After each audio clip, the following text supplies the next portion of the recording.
Hey Melanated family, I want to talk about black community cohesion. It's something we don't currently have because we haven't fought in that way in this country. We've been naive enough to pin the hopes and dreams of our emancipation on our oppressors. There is no cat that will ever free any mouse when he is hungry.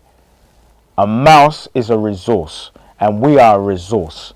On the one hand, we're a great resource in that when the Windrush generation were invited over, there were depleted ranks of men. And if you watch a documentary called Coffee Coloured Nation, you heard a man say, just because you have people erect a shed in your back garden, doesn't mean you want them to move in. If you want to understand the psyche of the true Englishman, the same Englishman that voted out, the same Englishman you're relying on to move you forward and help you after you've seen African Americans come from 8 years of relying on a black president, that is the true psyche. The same way you see a fly in your bathroom and you don't know what's going on, it's summer and there's another fly and there's fruit flies, you kill them because you don't desire to share a space with them. So there's a mindset that you have. They're not supposed to be in your place. Now, we similarly can't say that we're going back to the West Indies or Africa, because there we're suppressed. Because you can create any narrative here, as we saw with Iraq, as we saw with Afghanistan, and create false flag wars and end up in the country. And then we've got their foot on our neck. So what we need to do here is organize, and we have no choice about that. Now, I didn't write this, I didn't come up with this. Dr. Claude Anderson put down a blueprint for us called Powernomics. It runs from education, through business, through the justice system, through politics, and it ties them all together cohesively. But there is a starting place. There's always a starting place. So understand the way that any community functions. It functions from a strong 5 to 10% who are economically in charge. They create wealth. Businesses create wealth. Businesses create jobs. Businesses are taxable income. Businesses create a surplus which they buy with. So whether you are providing a service or goods, you have purchasing power. Businesses and our businesses need to start pooling our resources on an organizational level. We need to work with bodies in every single area where we need these solutions. The areas, media, we need to control our image. We need to control our representation. Every single community, every single culture has a duty to preserve, uphold, and promote who they are. Everybody celebrates Chinese New Year because they uniquely understand, promote, preserve, and uphold their culture. We don't. There's something about us that makes us scared to be black in public. And that is another thing that we need to start doing. We need a code of conduct amongst ourselves. We don't need to talk to everybody about what we're doing. And as a people, we're very vocal. And we speak to our oppressors about everything we do, so they're a step ahead. There used to be a show called Tomorrow's World where they tell you about police technology. They cut that. Now everything is a surprise to you. And you're going to find out the hard way. They need to find out when we execute what we have been doing behind the scenes. The first of these areas is education. Because you don't control your children's education, unfortunately, your children don't receive an education. Now, I've had businesses since I was 18 years old, and I have bought supplies from a lot of different people. And I had this conversation with a Jewish man who was 70 at the time. He just celebrated his 70th birthday. And he turned around and he said, oh, but education is this and education is that and blah, blah, blah. I said, that's because you received an education. You received an education from your people within your interests that furthered their interests. I received an indoctrination. My people receive an indoctrination. And indoctrination doesn't work for you. It works for somebody else. So become a unit in a cog which doesn't serve you, which will lead you possibly to have a fulfilled career, possibly not. But in the beginning, you're definitely going to have more month than money. And as your lifestyle grows with your career and your family, you're probably going to stay on that treadmill of having more month than money, which is where credit comes in. And then credit kind of commands that you stay in the position you're in. So you are taught something that doesn't serve you. We are taught from a Eurocentric perspective what doesn't serve our children. So if we're constantly countering what they're being taught at school, at some point they're going to experience cognitive dissonance, because a teacher said this, now you say that. They're going to fight you. There is no need to have a fight within our own homes. So the first point we need to take control of is our children's education. For some it's homeschooling, but when you're talking about the wider execution, it's not feasible for everybody to homeschool. And to be fair, every single borough receives funds in our name which are allocated to us. So understanding that we are betraying our children by not giving them a true education and sense of who they are and what they're capable of. What do? Every single area that I'm going to talk to you about as a focal organisation at the forefront. So for education, the Black Child Agenda, led by Cheryl Phoenix, does all of this work. They advocate for children in schools. So if you're an educator, if you work in local authority and you have a clue about what is going on with education and you are black, you are obligated to cooperate with the advancement of these programs because they advocate for you, for your children directly. So no matter what position you're in, you're still going to be facing your battles within schools with your own children. So the Black Child Agenda, I would recommend, would be one of the first campaigns for us to get behind en masse. Because all the areas that I'm going to talk about, from education, through media, through the justice system, through politics, to economics, start with education. Education is the first, is the foremost, because it imprints on your child who they're going to be for the first quarter of their life. How confident they may be, how functional they may be. So the Black Child Agenda is the first campaign that I would recommend that we all get on behind en masse. So there's a reason that I recommended education first, because it starts with the children. So after you've realized the control of your own education, you move to the media, the control of your images. I want us to be thinking about, first and foremost, the things that we can control right now as a community. So when I mention the Black Child Agenda, we can contribute to every single thing they're doing right now. So from local authority through to educators, youth workers, social workers, to be informing what they should be doing and how you can help. Most importantly, have a plan. Don't attack them with questions, attack them to provide. The second phase and tier that we need to attack and take control of is our image, the media. The reason that I talk about all of these areas is because our oppression is based on more than one thing. White supremacy doesn't just come from police attacks, the judicial system. It's a five-pronged approach in this attack. It's economic, it's educational, it is political, and it is the justice system, where we receive disproportionately harsher sentences. There's an entire justice business based around our people. So it starts with the image that is presented of us. Fear is perceived when people see black men. I've worn a £700 suit and had £1,500 in my pocket, in my money clip, and seen a white woman who I know has got credit card debt in her purse, clench her purse because I'm walking past her. That's crazy. She's supposed to look at me and say hi.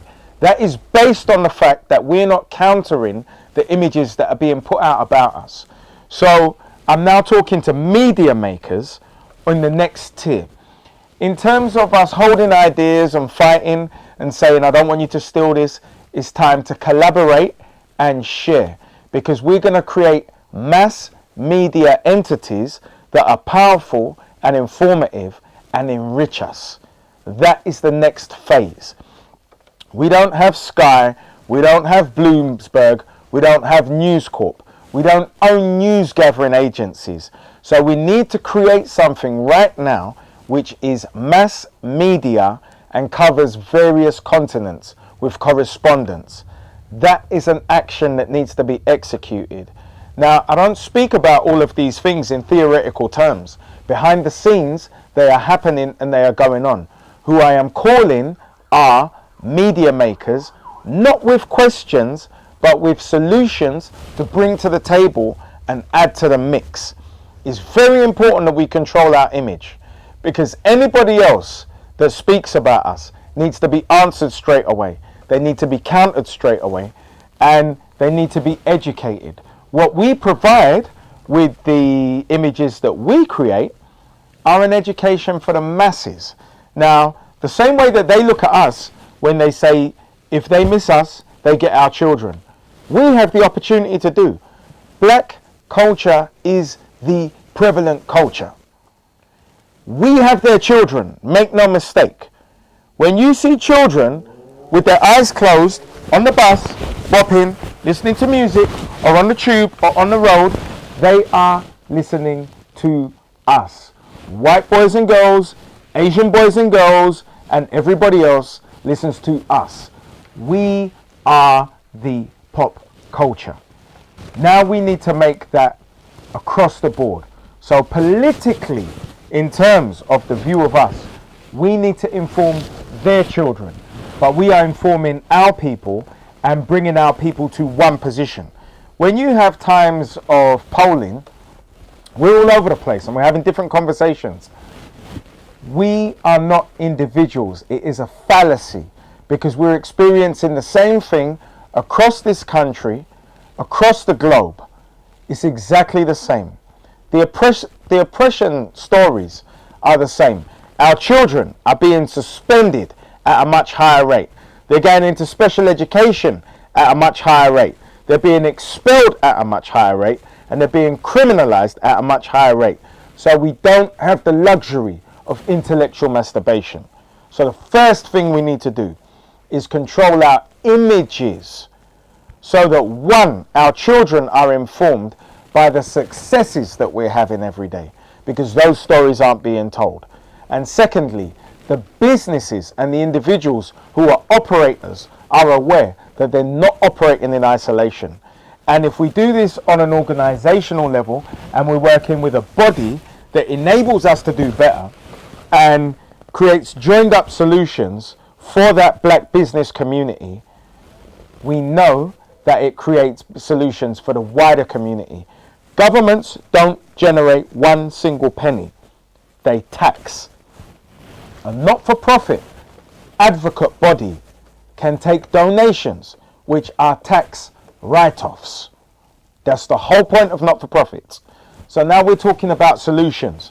So when you're dealing with a media that informs your people, that informs business makers, it informs lay people, and it informs children, because make no mistake, when you're watching that TV, your children are watching you and they're learning, which is why I talk about education first, as opposed to indoctrination, which happens that doesn't benefit any of us.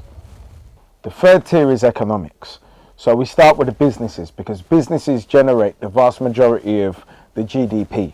So when we bring it down to a macro level and we're dealing with us, they do, but they don't for us, because we're not aware of them.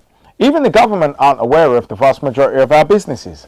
So we need to be aware of them on an organizational level.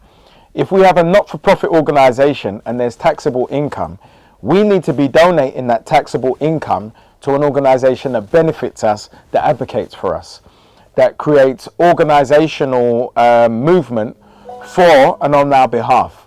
So as a business, what I need is consumers. I need you to come towards me and spend with me, because I know that then I have the money to put back and do work on behalf of people who look like me and my community. There is an organisation that is forming now, working from banking, through advocating, through education, and promoting our businesses to our consumers directly on a national level. Now that works for us. It's a solution, because what taxable income does is it answers all of these questions, from education through media, because there's money to sponsor shows, there's money to pull into a school. If a building was found, the money from an organisation like this can start off the deposits for a freehold building, and then you start to capture the money on a local level with a local representative who pulls all of the money that we're entitled to into that building. So economics is very important, and us pooling our money as business owners, but not just our money, because what you find is unique about people who've run businesses is that they're self-sufficient and they understand solutions. They're solution makers. When you've got great problem solving skills, you're obligated to employ those past what you need for yourself. And in the first instance, it's your family. In the second instance, it's your community. So when you pool resources with other organizations and companies, that comes from ideas all the way through to the money that we need. Money is the lifeblood. It's the river that charts the success of any people. So you could name any race and you see that they have an economic pool. But there has to be a code of conduct within our economics, because there's no such thing as a river without banks. Every river has banks, the guidelines that chart the flow of that river. The river must work for us. Our economics must work for us. No man-made law can be broken, but every single one of the 1% circumvent man-made laws.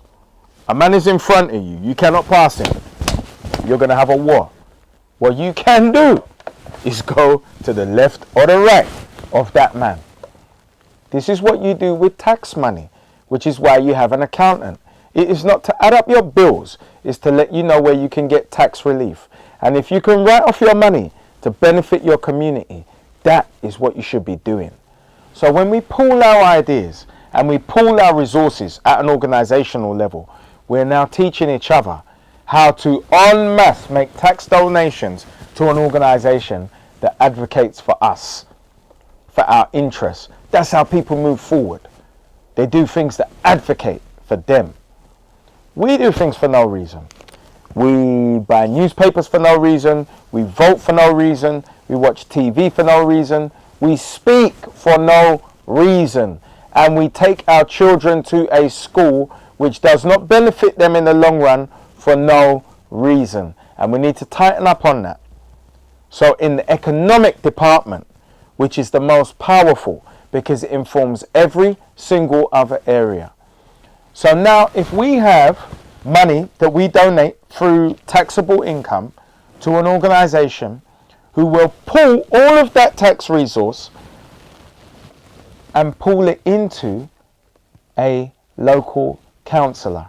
Change is made at local election level, not at a national polling day to bring in a leader. It is made at local election stage. All we need to do as businesses is field a local candidate that will execute our interests when they're in the local authority, because there is a portion of money that is set aside for us which we have never accessed, and the people that access it tell us how it's going to be. When we have a councillor in there, we tell them how it's going to be, but there's no need to even have that communication anymore. because at this stage, now we execute what we have always supposed to have executed. Schools, justice services for our young people, where an intervention comes much quicker than them getting a youth custody. Entrepreneurial schemes from our businesses that go all the way through to university scale. These are solutions. I talk about solutions a lot. In terms of an economic solution, there's an organization called Transition of the Black Pound. Their role is to pool the resources of businesses. It's to guide consumers towards black businesses. Black business earns money. It generates income. It employs people. They sell. They buy from suppliers. They pay rents. All of this benefits us if we use each other as source. So when we are pooling resources, that is taxable income. A not-for-profit organization can take our taxable income. Why would we pay it to a government that doesn't benefit us? The entire point of accountants is to guide our money to benefit us, to save us money in terms of taxation. But where we can't, and we're going to be taxed, let's donate that money as businesses to not-for-profit organizations. The Black Child Agenda is a not-for-profit organization. Let's enable the advancement of our children's education by us. That organization is set up to advocate for black children. The transition of the Black Pound is set up to advocate for black business and guide black consumers towards black businesses. So let's do things that benefit our interests and grow our interests. It's a time to become mercenary because we don't have the luxury of sleeping. We need to leave a legacy to the next generation before they inherit exactly what they have in the United States, which is black people being a permanent underclass and having a prison, a pipeline from schools to prison. There has to be something in between. This is the unique limited period that we have to initiate all of that. So to grow our businesses, to grow our incomes, and the share of the Black Pound that we spend. Let's have an organization that guides our consumers towards our businesses. That is how we become powerful. And that leads us neatly into the next area, which is politics. Let's field a candidate that benefits us as black people with a black agenda. I've spoken a lot about our solutions on an organizational level. So as we move from economics into politics, if you'd studied political science in university, you're probably thinking about the major parties: Conservative, Labour, Lib Dem. You may be as crazy as to think you can make your way on the stage being a voice within UKIP or the Green Party and fringe parties. But did you ever think that you'd be able to create solutions for your own people? Through transition of the Black Pound, we want to guide businesses to be able to fund and fuel local candidates. Local authorities are great because it's where change is made. It's where change is made to legislation. It's where change is made on an educational level, on a legal level, in terms of dealing with the police, the judiciary. Local authority is a great thing, and it is accessible to us. It's where we communicate directly with the people on the ground. So what we would want to do by pooling our resources is field local candidates to create local solutions. Every single borough receives money in our name. We want access to that money. We want access for education. We want access for the interventions in judiciary for our young people, because long before they receive a custody, there's a raft of measures. There's an entire criminal justice industry based around our people. Social workers, youth offenders, all of these people receive money where they have close personal supervision orders long before they receive a custody. We should be receiving, utilizing, and executing that money for the benefit of our people. This is what any community does. They take charge of the funds that are put forward in their name and from taxation that comes from our pound. So there's no reason why it shouldn't benefit us. So the first thing that is on our agenda is to execute that pound in fielding a councillor to local authority. Local authority is the easiest way for us to impact our communities. There is something called, there is a joined up thinking that happens within local authorities. It takes place between the fire brigade, the police, education, and any local justice organisations, so probation officers and all the rest. And they have a strategy. It's a local community strategy that involves us, that we have no part in and no voice in. Don't get it twisted. Our people work within all of those organisations for an agenda that has nothing to do with us. We need to field local candidates to every single borough, but that starts with one borough and a number of successful businesses within that borough that fund that candidate and their campaign on our behalf, so that we can enable our people to vote as a block. Once you control your local authority, you are controlling the educational resources, you're controlling the justice system, not the justice system, but you're controlling the police in there, and you're informing the police in there. We need to get into local authority and start making those changes, because it doesn't matter whether the face of Conservative is white, Asian, Chinese or black. That is a Conservative agenda. We need a black agenda in every single borough. So I'm speaking to you as brothers and sisters because you're actually capable of making it happen. If you're a business owner, you can interface with Transition of the Black Pound, and they will also enable you to increase your custom base. They will actually enable you to increase your marketing with no greater spend. They will actually increase the awareness of your business as well. But what the agenda is at the end of the day is to create local councillors' ability to move in and work on our behalf, because we don't want to find ourselves in the same position that blacks are in the States, where they're being killed every other week by police and nobody cares. There is no empathy. So the way that the story is started off, to draw back to media, is a black man was killed. And you may see a picture of him and they've actually got his name. But the way of dehumanizing him is to say a black man was killed. We're not going to find ourselves in that state, because we're going to do something about it now whilst we have the opportunity. Forget all the intellectual masturbation. Forget the fact that we love to talk and take no action, or be on Facebook and like or waffle and post. It's a time for action. We live in the age of information, which is why nobody has any empathy for stupid people, because you must choose to be stupid. We don't have to go to libraries. We are separated from information by a search on a keyboard. Our solutions are as far away as a keyboard and Google search. So we don't have the excuse anymore. The organizations are here. Underneath this video, every single one of the organizations listed, and those not mentioned, will be there, but they're all solution makers. So have your ideas to add to the solutions, because they're going to work for you.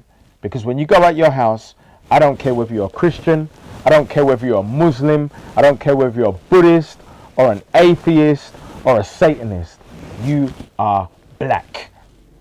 And you are identified as black, and everything that comes against you is going to come against you as a black citizen. It's not going to come at you as anything else, and nobody cares what your beliefs are, because you are black. And in this country, you're seen as a guest. So have clarity about that and know that you're a guest. Because I've been in a room where a politician talked about us, and I saw the guy that invited him, and he was smiling, and it was a nervous smile, because the guy referred to us in every other sentence as guest.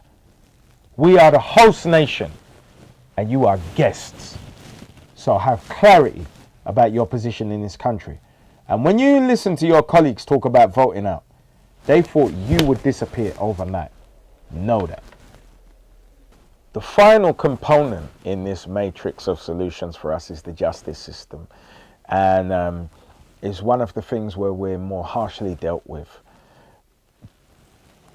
Black convicts have always received harsher sentences than white convicts for exactly the same crimes. Now, we have no say in the justice system, largely because we've got no political influence or sway. The whole point of talking about education is so that we have clarity, because we're informed by us about what we need. The second tier is the media and our representation of us to the world. Now, when the world has a humanized view of us, they're never going to develop an Afrocentric view of us, but they see us as human beings because we have humanized ourselves through our own media. There's an empathy that comes with that we don't currently have. So when we receive these harsher sentences through the judiciary, there's no empathy whatsoever. England is a country which is based on very old rules. Everything started here. Long before slavery, English people murdered, raped, and misappropriated land from the Irish, the Scottish, and the Welsh, which is why behind closed doors they will speak about the English with hate and contempt. And if you ever see them in a rugby match or a football match after a can or six, they articulate that hate. So know that they are well versed in what they do. Our job is to socially condition them with our media.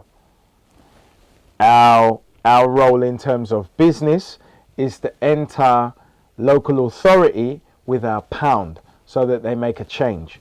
But what we do with that is we start fielding candidates that are speaking in Parliament. And then we start to affect the judiciary. The judiciary has to start working in our favour, because our children are criminalised from the earliest instance. And were they not from a background that were, one, poor, don't make a mistake and think that class doesn't have a hell of a lot to do with how the children end up. And it goes from youth. Everything happens in a sequence of patterns. Whenever you see anything, there's always a pattern. And from the 50s all the way through, our pattern has been that we've been more harshly treated based upon the fact that there's less empathy. When there's less empathy, you know that whatever political wave is being operated, the race card is always an important one.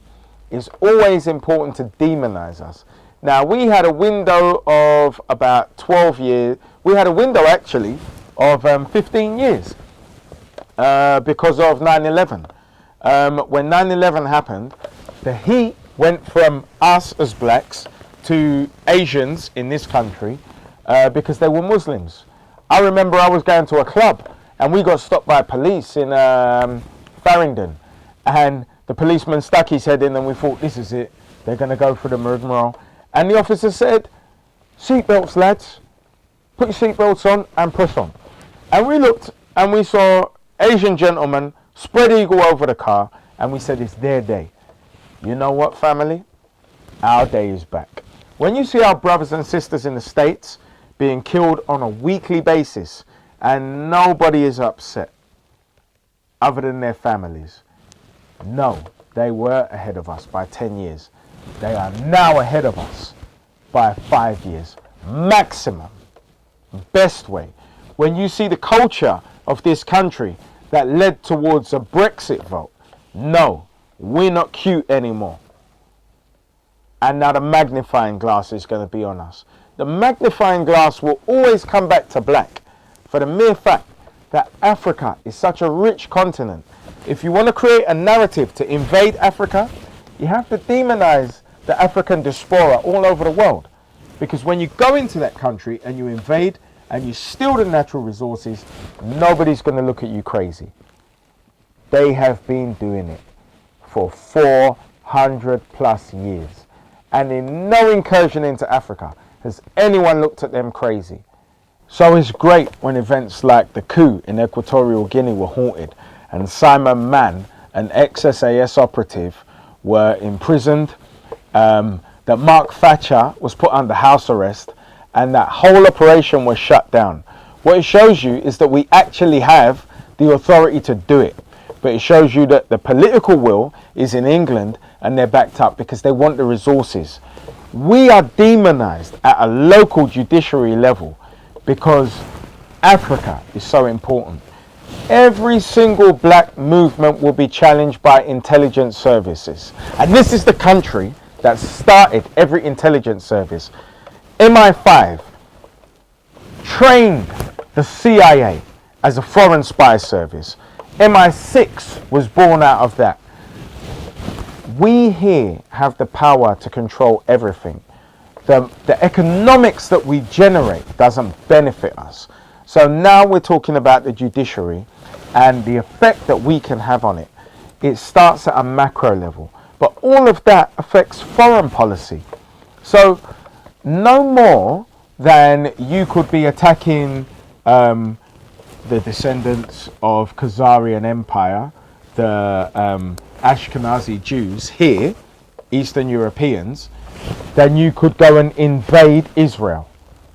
Because of their understanding of economics, the execution of economics, the harnessing of their own education, they control their communities.